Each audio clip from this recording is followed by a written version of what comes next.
Good evening, boys and girls. Welcome to a glorious day on GMX's Construct. Today I am going to talk to you about how to make a cheater differential, which works like a diff, but has no gears, and cheats. Does use Y though. Alright, let's get on with it. So, here we have your basic differential. With 4 gears, you have a carrier, and these 2 wheels on the front of the power source. If I give it a little spin, you grab a rear wheel, and it sends all the power to the opposite wheel.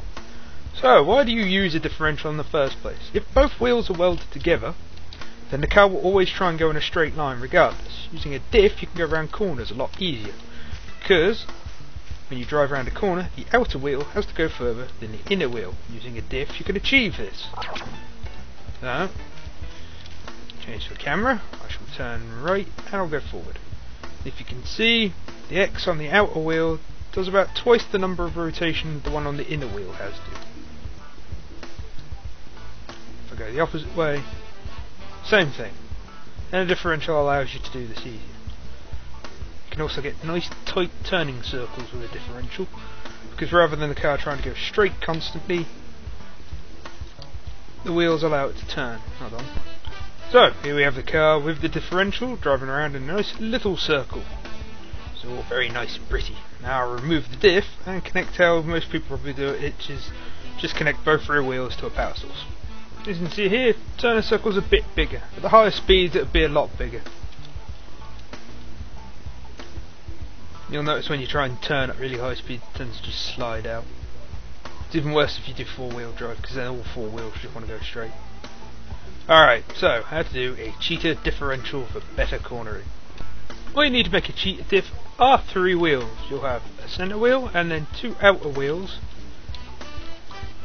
which tell the power where to go. See, the central wheel, which is going to be this in my case, will be connected to the power source, which is the 2 wheels on the front of the car. Then they'll be weld latched over to this wheel, which will be connected to an outer wheel on the car, and this wheel, which will be connected to the other wheel on the car. This allows you to turn off and on the power to each set of wheels individually. So you have this one taking in all the power, then a weld latch to this, and this deciding where the power goes. So all you need to do this is literally, you could probably be a bit more precise than this. I'm not, because I'm not really bothered. This is just a junk car for testing. Stick that one there.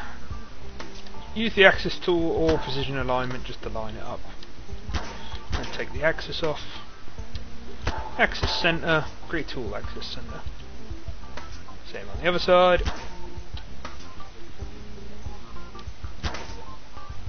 Take the axis off again, go back to axis center, go middle, vehicle. Change the weights, I'm going to use 150. No collide all the wheels. Use some ball sockets. Quickly set some colour up so it's a bit simpler to. Of course, I set it to invisible. Take that one to that one, that one to that one, and the middle one to your power, which in this case is the 2 front wheels. So, ball sockets. Advanced ball socket, monowheel settings, which is all zeros, power source to wheel, do that for the other side too, and then outer wheel to even wheel. So far, we've basically got one pink spinning wheel and some wheels connected to the outside. So, head over to your wire, find Weld constraint latch under wire physics and go center to outer. Shoot down the controller. Center to outer, shoot down the controller. Turn off the power quickly, else I'll just annoy you. So, what you want to do is when you turn, say, left, front of the car's far end, you want to kill the power to the inner wheel, so you need to turn the weld latch off on this wheel. I'm using wire spam controls here because this is just my little junk car for testing. So I can just use a numpad input because I'm using 4 and 6 to steer. So what I want to happen is when I press 4 for the weld latch to come off. So go over to wire, numpad input, go to 4. When I press it I want it to go off.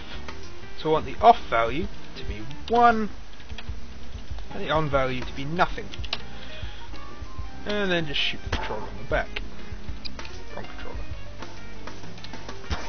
So when I hit 4, it turns that Weld latch off. And then you do the same for the other side. Got the wire tool. Man, they keep moving things around on me. Yeah, wire advanced. Active to that. Active to that. If I give it a quick test, it'll spin both wheels up. Then if I hold down 4, I can grab this wheel and completely stop it. Let go, and it goes again. Hit 6, stops, goes again. So if I release, I still get that same nice little turn and circle, and the wheels are able to turn at different speeds. See, outer wheel is just absolutely pegging it, and the inner wheel is just rolling along quite merrily. Not good for 4x4s, good for just making something a bit technically accurate. And that's how you make a cheetah diff. So I hear you cry. That's not very technically accurate, is it, Adam? Well, sadly a lot of things that are technically accurate in Gmod don't actually work. This works quite well.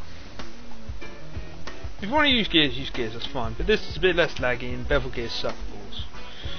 And now there's that weird sort of plate bevel system. Check Mr. White's video, I'll put a link to it there-ish. Go have a look at that.